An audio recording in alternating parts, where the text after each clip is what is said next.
Students, now we are going to discuss relationship again between the cell function and cell structure with respect to surface area to volume ratio.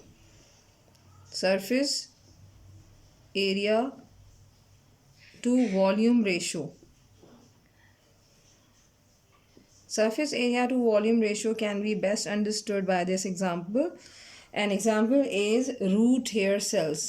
यानी roots के अंदर microscopic multicellular cells, ये आपकी best example है to prove this idea about the surface area to volume ratio. How root hair cells की इसका जो last surface area होता है और वॉल्यूम क्या है, वॉल्यूम कहते हैं आप साइज़ को. तो सरफेस एरिया का मतलब कि ये अपने छोटे साइज़ की वजह से ज़्यादा सरफेस में कवर्ड होते हैं, ज़्यादा से ज़्यादा सरफेस जो है वो घेरे होते हैं, जिसकी वजह से रूट हेयर सेल्स पौधे को ये फ़ायदा पहुंचाते हैं कि ये पौधे के लिए ज़्यादा से ज़्यादा पानी और मिनरल जो होते हैं या सॉल्ट्स जो होते हैं उनकी एब्जॉर्प्शन का काम अंजाम देती हैं.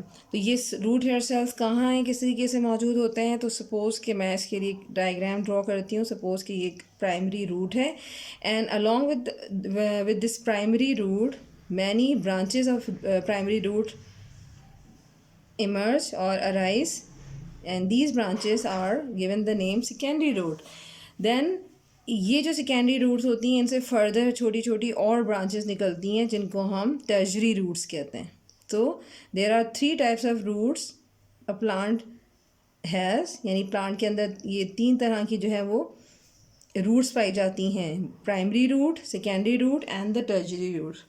So as you know that roots are present under the ground or in the soil region. ये आपका soil region है और soil के अंदर क्या चीज़ होती है, soil के अंदर होता है water and salts.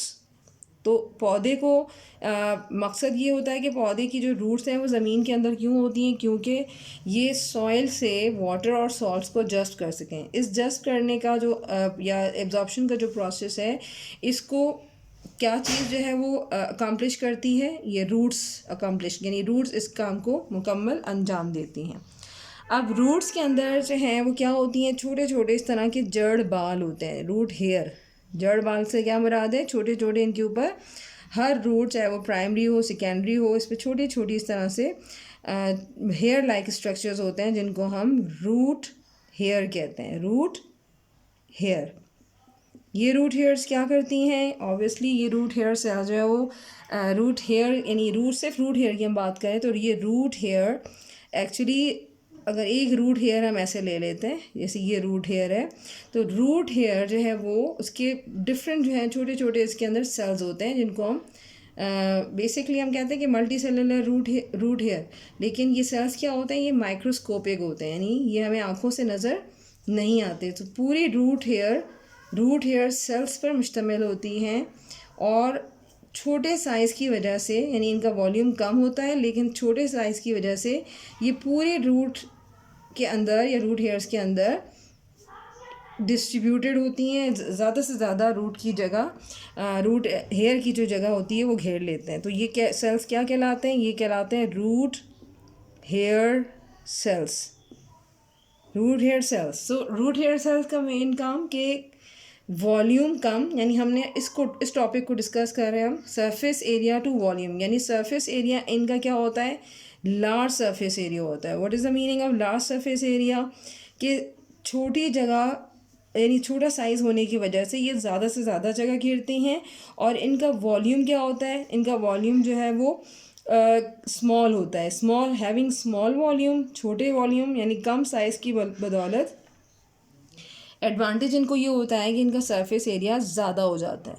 तो छोटे साइज़ यानी स्मॉल साइज़ होने की वजह से और लार्ज सरफेस एरिया की वजह से इनका ज़्यादातर जो फंक्शन है जो इनसे एसोसिएटेड है, that is actually the maximum absorption of.